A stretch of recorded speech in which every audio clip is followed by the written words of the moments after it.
Hey there, and welcome back to another Pokédex completion video with a twist. I did prove a while back that you can indeed get every Pokémon in Pokédex order, as long as you combine every game and allow side games, peripherals, glitches, events, and other strange methods.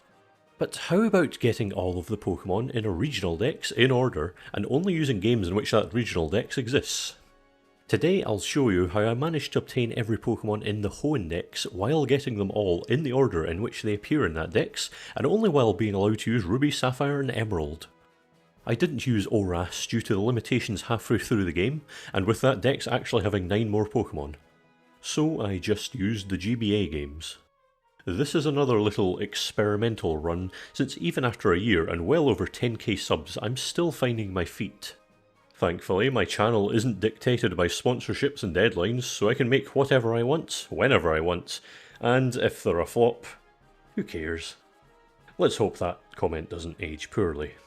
Oh, and this may also age poorly, but I'll just mention that I'm currently in a little bit of a slump in terms of non-Pokemon video ideas, so if you subbed for Zelda, Yakuza, or anything else, I'm still thinking and will hopefully come up with something good soon. If you like these odd little videos, please give me a like, a comment, and subscribe if you haven't already. I also stream some of these challenges, though I only do post-commentary on YouTube, but if you want to catch me live, come on down to twitch.tv/KillerKiwi1642. Anyway, in this run, no GameCube games are allowed, no Fire Red or Leaf Green, and no getting Pokemon in later games if that may happen to make it easier. And also, no Pokemon that are not in the Hoenn Dex are allowed to be obtained.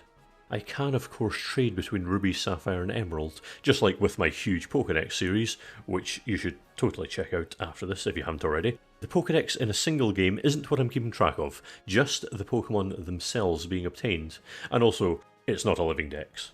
I am allowed to add official event Pokémon to the game, but only if there's literally no way to get the Pokémon in order, and only if that Pokémon has indeed been included as an event within Ruby, Sapphire or Emerald. I started off with Emerald. Since there's 3 starters, I needed to utilise all 3 games, unfortunately meaning I'd need to fully evolve all 3 without ever catching anything. I made sure to set the clock to be between 3 and 8 so that Show Cave would be at low tide, as the internal battery is permanently dead, so time-based events will never occur, and I chose Treecko. I started with Emerald because Treecko is green, Emerald is green. I planned these meticulously. I beat the Zigzagoon, did all the usual stuff leading up to the May battle. You know how it goes, this isn't about the battles, just the catches, though as I said I couldn't catch anything at all for a while. All I could do was evolve my starter, which I did after beating every single trainer and wild battle up to Rustboro City, getting Grovyle. I then proceeded to annihilate Roxanne's team, got cut, got the Pokénav, beat Brawly, met Steven, beat every trainer south of Slateport, beat Team Aqua, beat May again, got Rock Smash, beat Watson, got a bike, and after winning a few more battles I finally got Grovyle to level 36 and it evolved into Sceptile. Time to do that 2 more times. I started a new game in Ruby, chose Torchic, did everything I did in Emerald, again, evolving it into Combusken, and after ploughing through the game I got it to evolve into Blaziken. I then chose Mudkip and Sapphire and, yeah, same thing again. Evolved it into Marshtomp, grinded like hell, and evolved it into Swampert, and I was now able to actually catch Pokemon. I hopped back over to Emerald for the first catch. Poochyena is much more common here than in Ruby and Sapphire, and although Mightyena is available in the wild, it's in a much later area. So I just caught it at the highest level I could find it at, so it would be a short grind. I'll just quickly mention that these videos take an excruciatingly long time to make, as I do literally everything myself. The planning, gameplay, editing, script writing, voiceover, remastering and so on, while also working full time and getting almost nothing out of this in terms of monetary value. So if you appreciate hard work like that, then please do subscribe if you haven't already. I do love seeing that number go up, and getting more fans gives me motivation to get more videos made.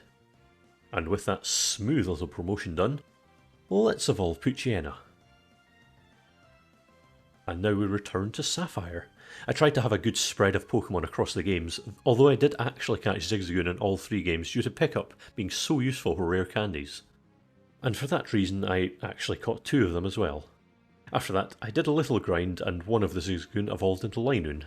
In hindsight, due to a lack of traversal HMs, I really should have just gotten the bugs in Sapphire and kept Ruby in Mauville, but instead I did indeed go all the way back to Petalburg Woods for Wormpole and friends. I had to catch Wormpole and then also Silcoon rather than evolving it, as if I accidentally got Cascoon, the run would be over. After Wormpole, I of course did also catch Silcoon, used Granite Cave for levelling and evolved it into Beautifly. I headed straight back to the woods again to get Cascoon, doing the same to evolve it into Dustox. I had been doing switch training, stupidly forgetting that I could already get the XP share, so after getting that in all 3 games, I headed to Route 114 in Sapphire for my next catch, Lotad. It's exclusive to Sapphire and Emerald, but I use Sapphire for a very good reason. After that, I caught Lombre in the exact same location, after a few failed attempts, and this was when things slowed down a lot. With Lombre obtained, there is a very annoying little oversight that the game designers presumably never really thought about, which is the fact that if you want a Ludicolo on your team, well, you're gonna have to beat Tate and Liza, ordinarily the 7th gym leaders. That is because the only way to get a Water Stone is to find one in an area of the abandoned ship that requires dive, or by trading in blue shards to the hunter, and all available blue shards also require dive. And using dive outside of battle requires the Mind Badge. Anyway, I had to get 7 badges in Sapphire while only having a grand total of 20 Pokemon in the Dex. As you can see, this is very different from when I was doing the full Dex in order. I don't have Gen 4 games to save me in these sorts of situations. When I reached Lavarage Town, I picked up the Why Not egg, which was of course immediately deposited as it's number 160, a little bit further down. Right, so I beat Flannery, picked up the Root Fossil, making the Claw Fossil unobtainable in this game, beat Norman, got Surf, headed east.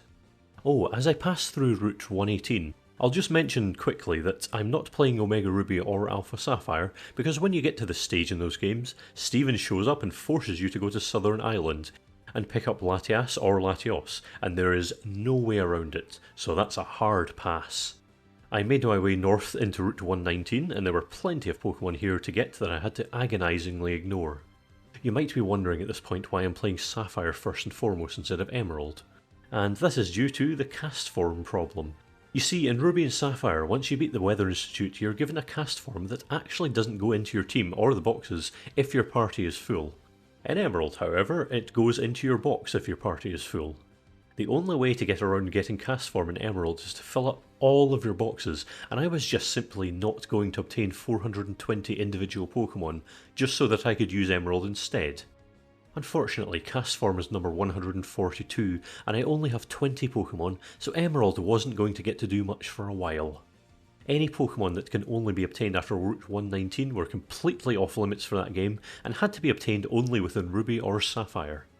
I then made more story progress, including making sure to pick up the missable Master Ball at the Aqua Hideout, beating all trainers in said hideout, reaching Moss Deep, got Dive, then beat Tate and Liza, finally gaining the ability to use Dive outside of battle. With the ability to dive underwater, I found a blue shard. No wait, that's a green shard. Got a blue shard, traded it in for a water stone, and evolved Lombre into Ludicolo, finally being allowed to progress the Dex more. I then returned to Ruby, because up next was Seedot, exclusive to Ruby and Emerald. Except the cast form problem also applied here because leaf stones aren't available until after the Weather Institute, so still no Emerald. Anyway, I headed into Route 114 to get Nuzleaf, at one point finding the 1% Surskit. I'm sure I won't have any issues finding it later when I actually need it. Nuzleaf was caught, I then beat the Weather Institute and was able to pick up the one singular guaranteed leaf stone in the game. It just happens to be available immediately after this area, very unfortunate. I used this on Nuzleaf and it evolved into Shiftry. After beating May and getting Fly, I of course realised that I had nothing that could learn Fly, but Tailo was next, so I ran all the way back to Route 116 to catch it. Then I taught it Fly and realised my huge mistake of not actually bothering to get the Feather Badge yet. So I ran all the way back to Four Tree City, beat Winona, and then also caught a wild Swallow and jumped back to Sapphire to get another bird. This was of course Wingull, as you can quite clearly see on the right. After the catch, I then caught Pelipper. Except I was a little bit trigger happy with the throws and I may have thrown the wrong ball. Let's ignore that. I caught it in an Ultra ball, forgetting about what had just transpired, and moved back to Emerald again.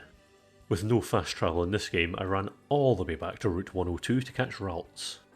I did this in Emerald simply because I was lacking in any good Pokemon and I knew I could get fully evolved before reaching the roadblock. While grinding, I did beat the interviewers and gave them the response I typically give TV interviewers in real life, and I also actually spotted a very rare sight while going up the cable car. I did eventually evolve Ralts into Kirlia, then Kirlia into Gardevoir. Though I'd now ran out of trainers to use, and the next one doesn't appear in Emerald, so after watching myself on TV, it was back to Sapphire. Surskit has a 1% chance of appearing in each place it can appear. It can appear in mass outbreaks, but the battery is dead, so that'll never happen. I went to the place where it has the highest level, Route 120, so I'd have to do the lowest amount of grinding, as Masquerain doesn't appear anywhere in the wild. This, obviously, took forever, so I'll just skip straight to me finding it, and of course, catching it. I realised I'd never picked up the good or super rods, so I did that and fished for the highest level Pokemon I could find for training, evolving Surskit into Masquerain quickly. Next was Shroomish, and since Breloom also doesn't appear in the wild, it was time for more grinding.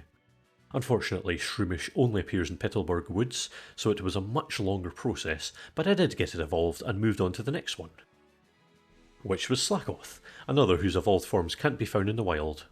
I caught this in Ruby because I had more of the story still to complete, and it fully evolves at level 36, which I knew would take ages. So I just combed through the trainers I hadn't yet beaten, evolved it into Vigoroth, made sure to pick up the Master Ball in this game, and beat Taytan Liza.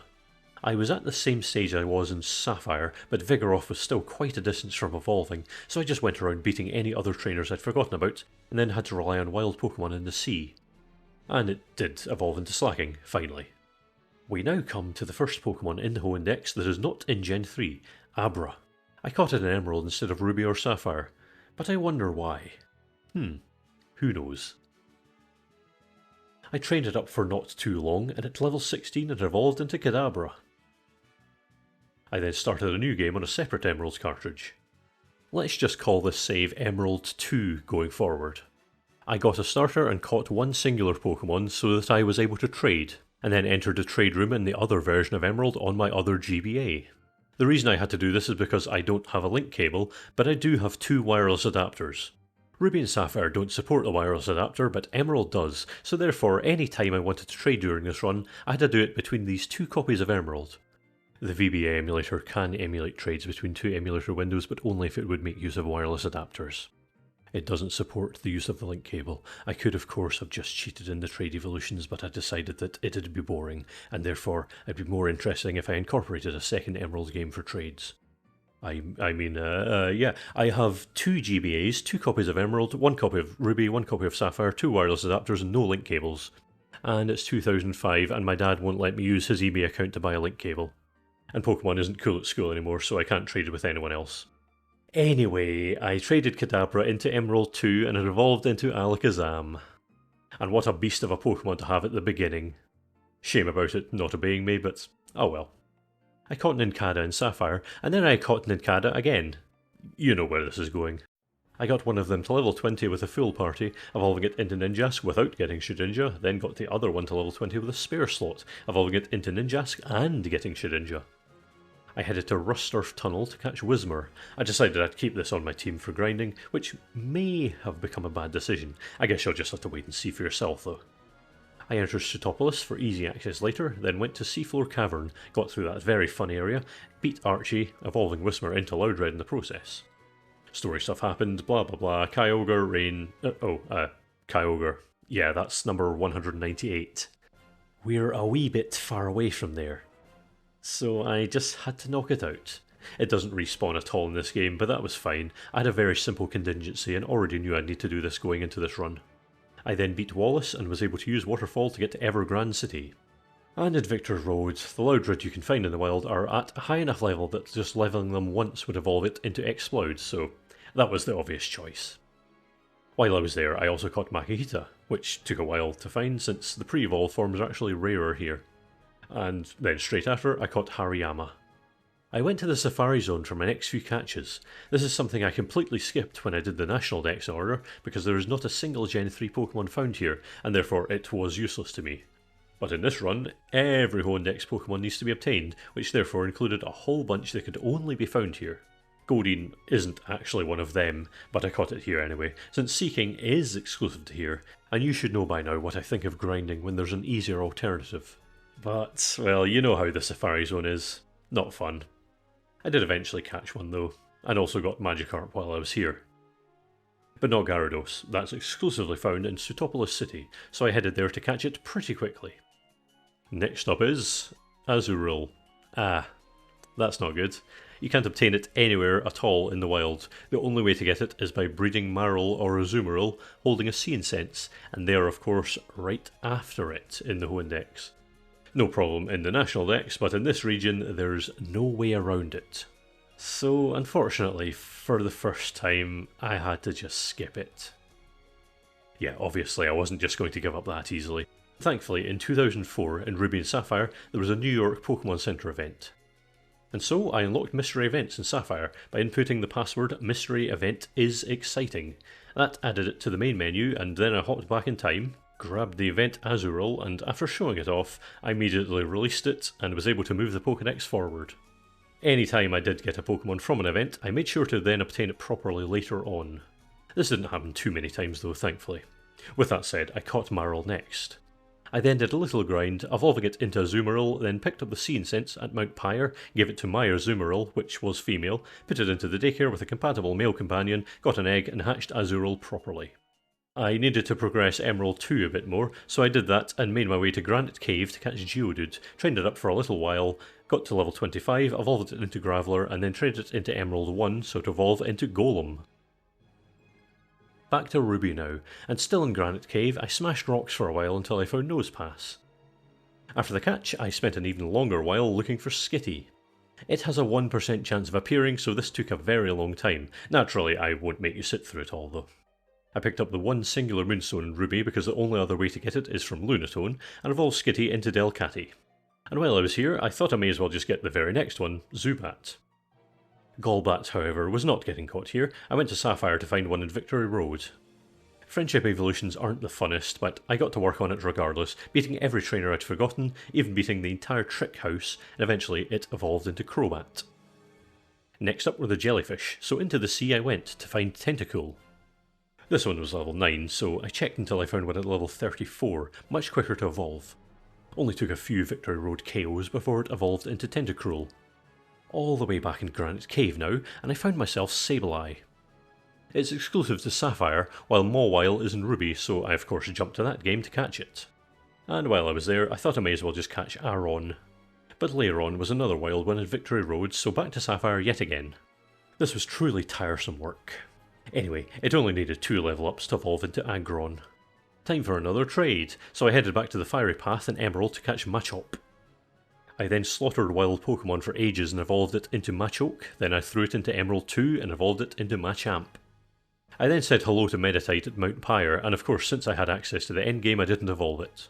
However, Medicham doesn't appear on the first area of Victory Road, so I had to finally start fighting my way further through the cave. And then I did find Medicham and caught it. And didn't progress to the champion, because I wanted to put that off for as long as possible. I also got annoyed by the fact that I found Minun, which is very rare in Sapphire and common in Ruby, but these things happen. I instead caught Electrike here, then because I was not willing to raise it to level 26, I caught Manectric en route to 118.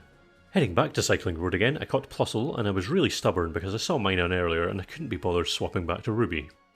Minun actually appeared pretty quickly again, despite having a 2% chance of appearing. After the catch, I finally went into New Mauville after putting it off for a while. Now, Magnemite and Voltorb both have a 49% chance of appearing here, with Magneton and Electrode being 1%, so I'd be pretty unlucky to find an evolved form first. Yeah, I wasn't too thrilled about that. It was a shame, but I caught a wild Magnemite, and because I knew I wasn't going to find another Magneton, I just did a Victory Road grind to evolve it instead. Then, back in New Mauville, I caught Voltorb, and since the hideouts with Electrode were permanently closed, I had to evolve this as well, so after getting the Thunderstone, I KO'd a few higher level Pokemon and got myself Electrode. Volbeat was next, common as Sapphire and rare Ruby, and the inverse is the case for Illumise, so I changed the game once more to catch that one. I then caught an Oddish in Route 119, and before getting any more Pokemon, I picked up any Chesto berries and missed for later, caught a Gloom, leveled my Oddish, evolve it into another Gloom, picked up the Leaf Stone and used it on one of them to evolve it into Vileplume, got the Sunstone from the Space Center and evolved the other one into Blossom. Then I entered the Safari Zone for the first time in a while, catching Doduo easily and spending way too long trying to find a Dodrio. I did eventually find one, and luckily it didn't flee. Back in the overworld once more, I caught Roselia, then also caught Gulpin. Unfortunately, level 13 is the highest level it can be found in the wild and evolves at level 26. Not awful, but it meant I had to start fighting more trainers in Victory Road, so I fought my way further through the cave. It did eventually evolve into Swalot, and then I abandoned the idea of becoming champion again in favour of doing some fishing. I caught Carvanha, then Sharpedo right after. I then spent a while fishing at the Moss Deep City. Wailmer is pretty common, but it evolves at level 40, and Wailord has a 1% chance of appearing in the wild while surfing in Route 129, so evolution was the best option. It took a while to find one even closer to level 40, but 35 is the best I felt I was going to get. I then finally conquered the rest of Victory Road, including Wally, and reached the League. But I headed back into the cave as I was only one level off, and it evolved into Wailord. My grind for the League was going to be for Camerupt, so I caught Numel in Fiery Path, then realised it was a higher level in Jagged Pass, so I caught another one, and used that on my team for the Elite Four. This video is of course about filling out the Pokédex and not battles, so I won't go over my strategies. I beat Sydney, Phoebe, Glacia, Drake and Steven, with Numel not quite evolving by that point. After allegedly spending 51 hours and 23 minutes catching Pokemon, I became the champion, then did a few more KOs to evolve Numel into Camerupt. To celebrate becoming a champion, I caught a Slugma. It evolves at level 38, so I had my work cut out for me, so after a combination of beating every trainer on the SS title and beating the League a few more times, I got it to evolve into Magcargo. Unfortunately, the next few evolutions were also long-winded, but I at least had a little bit of respite by catching Torkoal, which of course doesn't evolve. Grimer does indeed evolve, also at level 38, so after the catch I destroyed Elite Four a bunch of times and got Muck. Coughing was next, and it has a 2% chance of appearing in Sapphire, so I jumped over to Ruby to get it where it's much more common. It also evolves slightly earlier, at level 35, and it evolves into Weezing while I was beating Magma in C4 Cavern. While I was there I also released Groudon, then went back to Sapphire.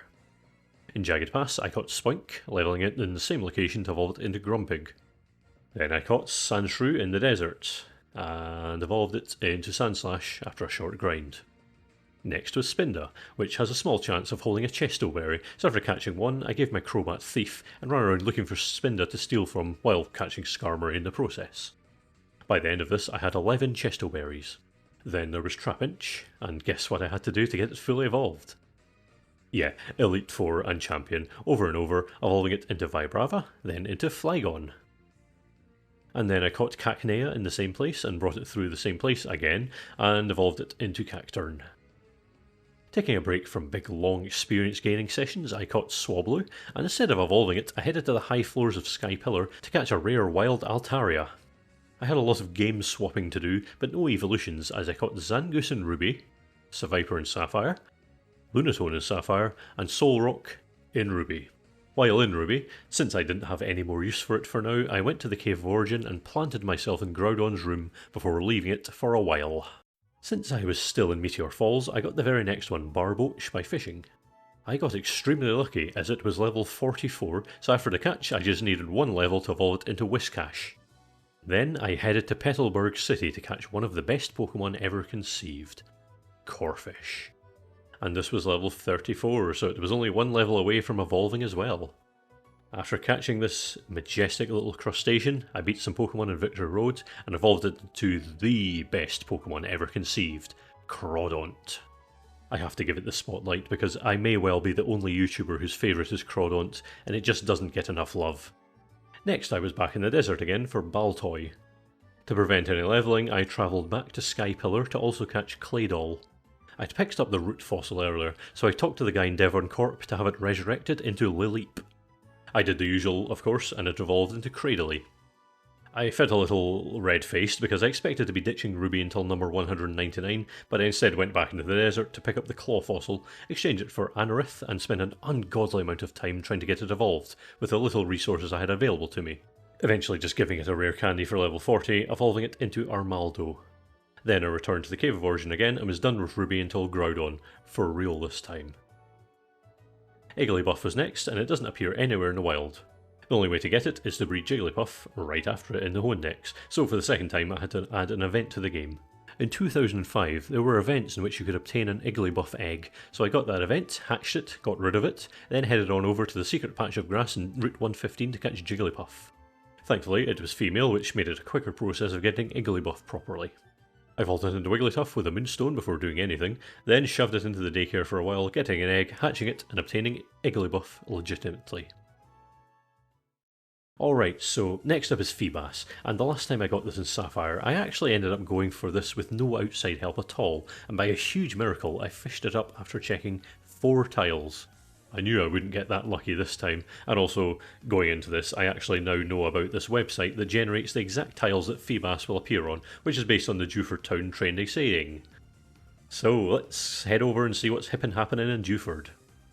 Okay, so everyone's obsessed with Bored Bike. Wow, these guys just absolutely love Bored Bike. I entered Bored Bike into the generator, and it turned out I would still have found it extremely quickly without any help. I fished in the spot it told me, and I was able to confirm that this generator definitely works really well, finding Feebas immediately. I was planning on catching a bunch because evolving it is easiest if its nature is modest, mild, rash, or quiet. However, I was lucky because this one was actually modest already. So I got to work on Pokeblocks, blending the Chesto berries I stole from Spinda earlier on repeat, making 11 of them that were all level 12 and a few level 23 Indigo Pokeblocks from Kelpsie berries, levelled at once, and just like that, Milotic was mine. I then finally returned to the Weather Institute and picked up Castform, meaning I was actually allowed to play Emerald properly. Well, the next few were in areas that were past Tree City, so I thought I'd get them out of the way in Sapphire, so there was absolutely no XP waste at all. I caught Staryu in Lailikov City, dove into the abandoned ship, and picked up the one static Waterstone, evolving it into Starmie. I then caught one of the invisible Kecleon on Route 120 because there was no way I was putting myself through the hell of finding one at 1% in the grass. I then also caught Shuppet, common in Sapphire and Emerald, and rare in Ruby. And I headed to Sky Pillar to catch Bayonet. I wasn't going to be getting a wild Dusclops however, as it only appears in Ruby, so I decided that this was the next one I was going to get in Emerald. So, having no chains at all in Emerald, I actually first headed to New Mauville to get a Thunderstone and also got Thunderbolt to give to Gardevoir, finally beat the Weather Institute to get Castform, which went into my box as you can see, beat Winona and headed to Mount Pyre. Here I caught Duskull, and that was going to be my grind for the foreseeable future. I actually also picked up the Why Not egg in Emerald since I decided that this would now be my main game for almost all Pokemon from this point on. I beat Maxate the Magma Hideout, picked up the Master Ball in the Aqua Hideouts, and took on the Moss Deep Gym, evolving Duskull into Dusclops on one of the trainers. With that done, I of course left the gym because, again, no EXP waste. I caught Tropius, and unfortunately next was Chimecho. This has a 2% chance of appearing in the summit of Mount Pyre, and this did not show itself particularly quickly.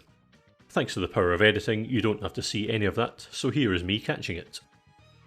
And then I also caught Absol, and continuing the trend of not having to do any levelling, I had to get Vulpix next. Though I didn't have a Firestone, so after a quick detour through Fiery Path to get one, I evolved it into Ninetales. Hey look, another egg suddenly appeared in my game. Pichu is another baby where I can't get it without getting the Pokemon after it, but again thankfully events came to the rescue. A similar egg event to Igglybuff meant I was able to get it and hatch it, and like usual released it straight after. The Safari Zone then became my home for a while. I got pretty lucky finding Pikachu immediately, though it was male, so I couldn't use that to breed for Pichu, but I caught it regardless. I then used my Thunderstone from earlier to evolve it into Raichu. Next up was Psyduck. It's easy to find in this pond, and Golduck can also be found here, but it's very rare, and this Psyduck was at a relatively high enough level that I was alright with just evolving it, so after I beat a few outlier trainers and reached level 33, it evolved into Golduck. I withdrew the egg I got from Leverage Town earlier, biked around for a while and hatched out Why Not. It's not hard to evolve, but Wobbuffet can be found in the zone, so I just caught it there. I then actually found a female Pikachu, so I caught that too, and then caught my next one in the Dex, Natu. You can get wild Xatu here, but again it's pretty rare, and Natu was close to evolving anyway, so one small grind later, Xatu was mine. I then bred to get Pichu properly, which was the last of the babies I had to use events to get. I caught Girafarig, also in the Safari Zone. Who could have guessed? I had to leave again though, because certain areas can only be accessed based on which bike you have. So I got the Acro bike, wheelied all the way back to the Safari Zone and got myself to the area where you can find Fanpy.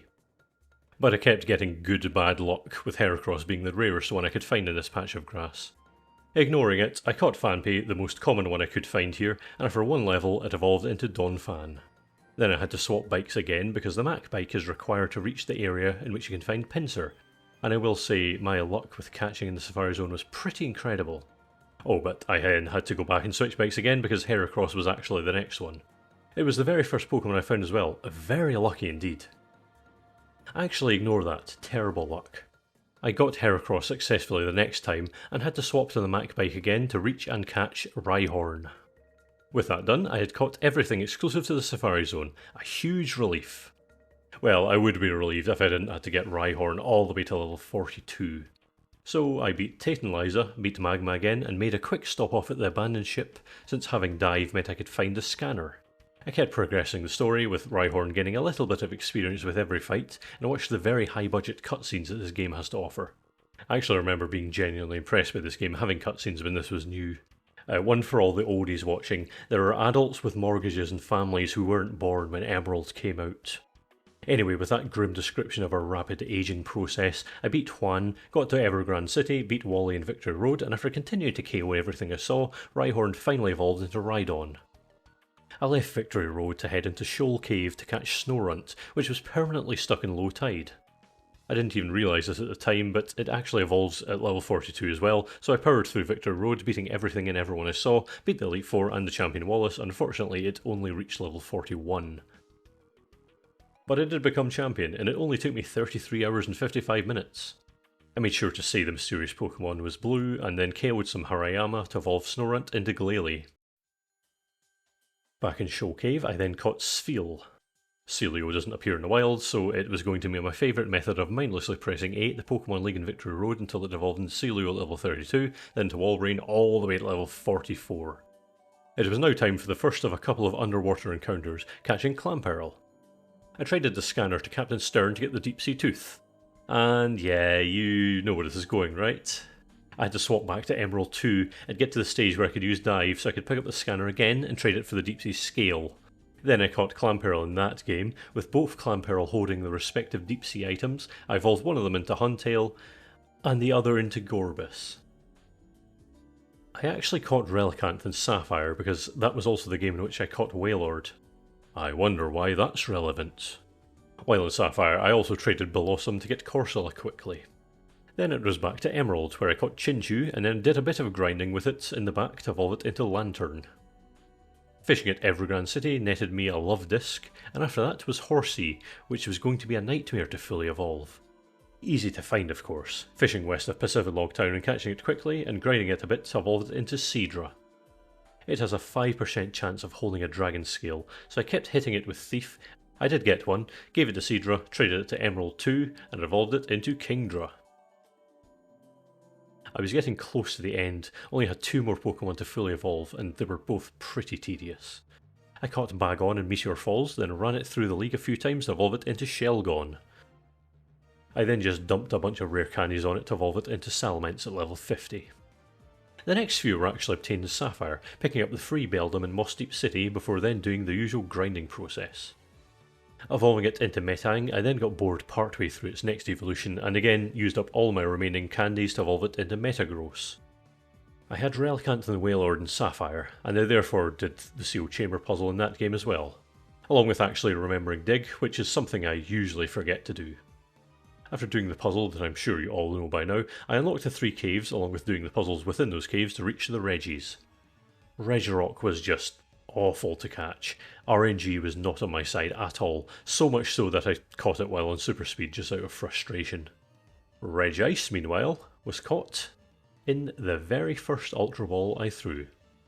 Registeel was also a nightmare like Regirock though, but this video exists, so it's natural to assume I did indeed catch it. After that, I spent literal hours looking for Latias.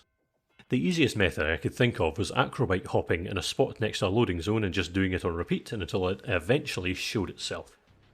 And well, it eventually showed itself, and I used the Master Ball because I was not prepared to actually chase after it. I did the same thing in Emerald to get Latios since I'd chosen the blue Pokemon earlier. I actually transferred the Master Ball for Emerald 2 into Emerald 1 when I did the Kingdra trade, so I had an extra one to catch something else later. Since I'd KO'd Kyogre and Sapphire, I needed to get an Emerald instead. Once you become the champion, Marine Cave starts appearing in various locations, and after tracking it down, I caught Kyogre. Unfortunately, not with a Master Ball. I was saving that for later. I then made my way to the roof of Sky Pillar, but I of course had something else to do before continuing any further. My guy in Ruby had been patiently waiting for the opportunity to catch Groudon. I did this since I still had a Master Ball in this game, and I'm all about efficiency. And with that, I entered the battle with Rayquaza and Emerald. It took ages, but there we go. All 200 Pokemon in the Hoenn Pokédex were now obtained. Okay, obviously we're not done yet. This isn't a Prima guide, mythical Pokemon do exist. Jirachi is the only Gen 3 Pokemon with no in-game location at all in Ruby, Sapphire and Emerald, so I just simply had to add an official event Jirachi to the game. Not too exciting, but the finale was. Of course, without events there's no way to get any further in the Dex, but you know, I have access to them. I got the Aurora ticket, required to get to Birth Island. When I arrived, I played with this triangle for a while, it burst open, and out came Deoxys. And this is the reason I got that extra Master Ball. One quick throw and I'd completed the Gen 3 Hoenn Dex in order, exclusively using Ruby, Sapphire and Emerald. And events, obviously. Let's just not talk about them, shall we? Thanks very much for watching. I won't keep you for long, just wanted to say, as always, if you enjoyed this, please like the video, comment to let me know if you want another similar video to this one, as I might do this again for the Sinnoh Dex and Johto Dex, subscribe if you haven't yet, check out my other videos, and hey, maybe even follow me on Twitch if you want. I hope you have a wonderful day, and I also hope to see you in the next video.